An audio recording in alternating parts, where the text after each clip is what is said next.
Selamat pagi dan salam sejahtera untuk kita semua. Perkenalkan, nama saya Sukmawati Mahraini Sembiring dengan NIM J3J117012, Program Studi Manajemen Agribisnis Sekolah Vokasi Institut Pertanian Bogor. Yang saya hormati, Bapak Elang Ilik sebagai dosen pembimbing saya, dan yang saya hormati Ibu Anissa Suyono sebagai dosen penguji saya. Satu jenis sayuran yang mempengaruhi ekspor sayuran naik di Indonesia adalah sayuran jenis tomat. Tomat merupakan salah satu kebutuhan yang sangat penting bagi manusia, sehingga dari tahun ke tahun Indonesia selalu berusaha untuk meningkatkan produksi tomat dengan cara perluasan budidaya tomat. Tahun 2004, Indonesia masih mengimpor tomat sebanyak 8.192.280 kg baik dalam bentuk buah segar maupun dalam bentuk buah olahan yang berasal dari berbagai negara. Kabupaten Cianjur merupakan salah satu sentra produksi sayuran di Provinsi Jawa Barat. Hal ini disebabkan oleh keadaan geografis dan kondisi alam yang mendukung dalam budidaya komoditas sayuran. Bermunculannya berbagai aplikasi media sosial ini menimbulkan peluang bagi masyarakat dalam melakukan suatu usaha. Peluang terhadap media sosial tidak hanya berhenti pada suatu usaha produk, namun juga bagi pariwisata. Komunikasi pemasaran sebagai cara perusahaan dalam menginformasikan, mengajak, dan mengingatkan konsumen baik secara langsung maupun tidak langsung mengenai suatu produk atau brand yang dijualnya.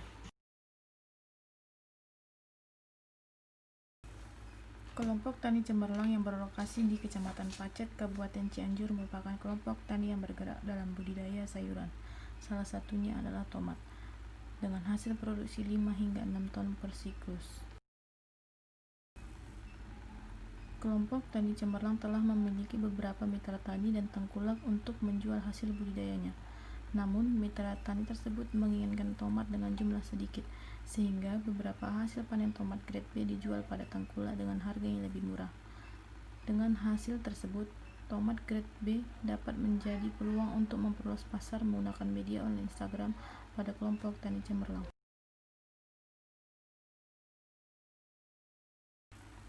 Berdasarkan latar belakang yang telah dipaparkan, adapun tujuan dari penulisan kajian pengembangan bisnis yaitu yang pertama, memperluas pasar tomat menggunakan media online Instagram pada kelompok Tani Cemerlang, membuat pengembangan bisnis kelompok Tani Cemerlang dan dampaknya pada revenue stream.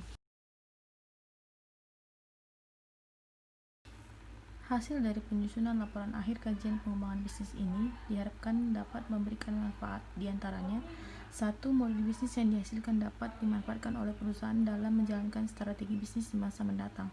Yang kedua, memberikan tambahan wawasan dan pengetahuan kepada pembaca mengenai kegiatan bisnis tanaman sayuran pada umumnya serta menjadi referensi untuk penelitian selanjutnya. Sumber daya fisik yang diperlukan dalam menunjang kegiatan usaha kelompok tani dimulai dari persiapan lahan, budidaya, panen, pengemasan, dan pemasaran. Sumber daya fisik ada dua, yaitu sarana dan prasarana. Sarana adalah benda-benda bergerak seperti alat-alat pertanian, sedangkan prasarana adalah benda yang tidak bisa dipindahkan seperti lahan dan gudang.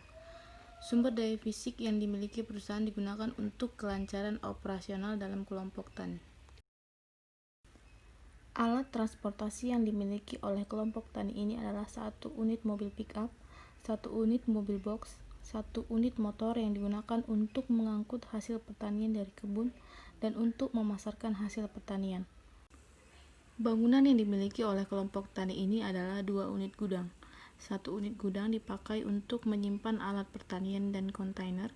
1 unit gudang digunakan untuk menyimpan sayuran dan packaging sayuran. Sumber daya keuangan adalah sumber daya yang dikeluarkan untuk membangun sebuah usaha atau bisnisnya. Pada awal pendirian kelompok Tani Cemerlang, sumber daya keuangan berasal dari modal sendiri. Modal awal yang dikeluarkan sebesar 2.500.000 dan lahan seluas 20.000 meter kubik. Modal tersebut digunakan untuk biaya investasi dan biaya operasional kelompok tani. Perputaran modal dari keuntungan digunakan kembali untuk biaya produksi dan membeli beberapa aset. Simpulan. Pengembangan bisnis pada kelompok Tani Cemerlang dapat meningkatkan pendapatan dengan cara mengoptimalkan pemasaran produk sayuran, khususnya tomat, menggunakan aplikasi Instagram. Dengan adanya potensi dan prospek usaha yang dimiliki kelompok Tani Cemerlang yang tentunya dapat mendukung pengembangan bisnis lebih baik lagi. Yang kedua, penerapan model bisnis pada kelompok tani cemerlang diawali dari key partner melalui mitra dengan distributor penyedia bahan baku. Pengembangan tersebut didukung dengan pengembangan pada blok customer relationship, yaitu dengan pemanfaatan media sosial Instagram sebagai alat untuk lebih dekat dengan pelanggan, karena melalui media ini pelanggan dapat berhubungan langsung dengan kelompok tani untuk melakukan pemesanan. Value proposition perusahaan juga bertambah dengan adanya pengembangan pada customer segment, yaitu kualitas bahan baku dan harga yang diberikan terjangkau. Model bisnis tersebut tidak menambah biaya pada investasi perusahaan. Saran. Berdasarkan simpulan di atas, terdapat beberapa saran yang dijadikan sebagai acuan oleh perusahaan, yaitu dengan mengoptimalkan penggunaan aplikasi Instagram sebagai media pemasaran kelompok tani cemerlang. Dalam pengembangan bisnis ini juga harus memiliki ketekunan dan kreativitas yang tinggi. Hasil yang ditetapkan pada pengembangan bisnis telah menunjukkan hasil yang optimal. Sekian presentasi dari laporan tugas akhir saya. Saya ucapkan terima kasih.